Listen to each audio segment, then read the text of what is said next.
The recent Nintendo Direct was filled with games that will release on Nintendo consoles both this year and early next.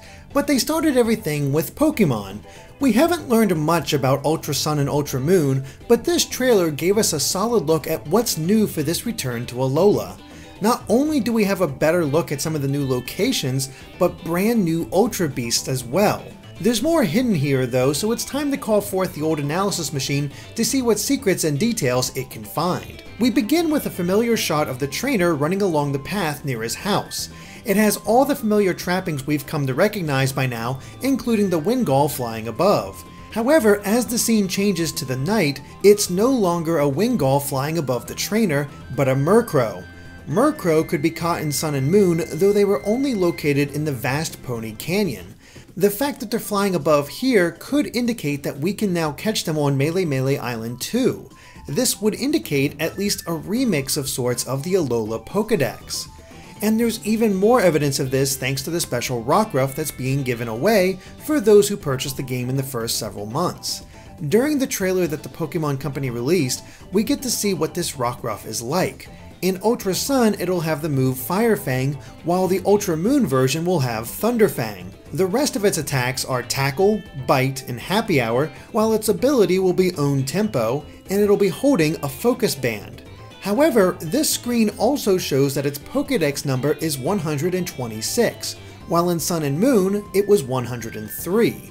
This could either mean that the order of Pokemon has changed, such as Murkrow being earlier in the Pokédex, since it could possibly be caught on Melee Island, or that other Pokemon are now possible to catch in Alola. There's no way to know for sure yet, but we'd lean toward a combination of both. Otherwise, Lycanroc has a new unique Z move, Splintered Storm Shards, that all forms of Lycanroc can perform, and each form has a different background. The Sun for Midday form, the Moon for Midnight form, and the Setting Sun for Dusk form. It's a cool little touch. Finally, the Z move dispels any terrain effects while also damaging the enemy.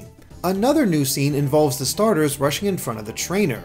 As we see later, it's to protect him from an attacking Yungoos, so it would seem that you choose one of them to give commands to and eventually form a connection as your first Pokemon. We still don't quite know what events led to this change in selection though, but there does seem to be plenty of new content, including places to visit. We pointed out a few of these additions during our map analysis, but now we have a chance to see them in-game. The first is the new path next to the Melee Island Hotel that leads down to a beach. At the top is a new surfer NPC, while on the beach itself is a sign that likely states what this beach is called. More of the beach is showcased while the titles are on screen, making it difficult to decipher precise details, though fortunately there are other scenes showing more. We can see, however, that there are plenty of people gathered on this beach for some kind of event, and that event appears to be a surfing contest. There's the surfer NPCs, a stack of surfboards nearby, and a contest board. Most importantly, there's a Mantine nearby with ride gear equipped. This would indicate that, of course, Mantine is a brand new ride Pokemon for you to eventually call. Maybe it's even earned through this contest. The question is, what does it do? We already have Lapras for Surf and Sharpedo to break rocks on the water, so what would Mantine's ability be? Could it be something like the Dive or Waterfall HMs? Or could Mantine be replacing Lapras entirely? After all, there are images of it all around, both on the contest board and on one of the flags near the surfboards. It seems to be kind of a big deal. But we'll have to wait and see exactly what kind of role it'll have as a ride Pokemon. It's also worth quickly noting that this is well after you receive your starter, and there's no sign of it following behind. So unless you can choose not to have that feature active, it looks like it won't be in Ultra Sun and Ultra Moon. Another new location is what appears to be a Pikachu ranch. It's referred to as the Valley of Pikachu during the trailer, and while we see many of the same scenes from before, there are a few new things to highlight. First of all, this area is entered from the south. It doesn't provide enough clues to where this valley could be, but it's another piece of the puzzle. Otherwise, you can interact and play with a Pikachu, though we don't know if it's for any other reason than to be cute. The trailer also detailed how the story would be slightly different this time around. It seems that shortly after Solgaleo or Lunala appear in the game, they are confronted by Necrozma and a battle ensues. Necrozma is the winner and absorbs their light, taking over their body. The new forms for the legendaries are actually both Necrozma, Dark Mane Necrozma for Solgaleo, and Dawn Wings Necrozma for Lunala. This leads to the question of whether Necrozma will be attracted to these two throughout the course of the story, or only appear to take them over. It's impossible to say for now, but we do see Dawn Wings Necrozma flying toward an Ultra Wormhole at the end of the trailer. Could it escape into Ultra Space and force you to follow after it in order to rescue the legendaries? It would be pretty cool to explore this new realm even further than you do in Sun and Moon. Perhaps it really will be like Platinum when you visited the Distortion World. Not everything about the story will be different though, as the same scene with Lusamine and the appearance of an Ultra Wormhole at Aether Paradise still happens, so it's very likely the Necrozma elements are an addition to what we've seen before. But Ultra Space has one surprise in store for us. Brand new Ultra Beasts in the form of UB Burst and UB Assembly.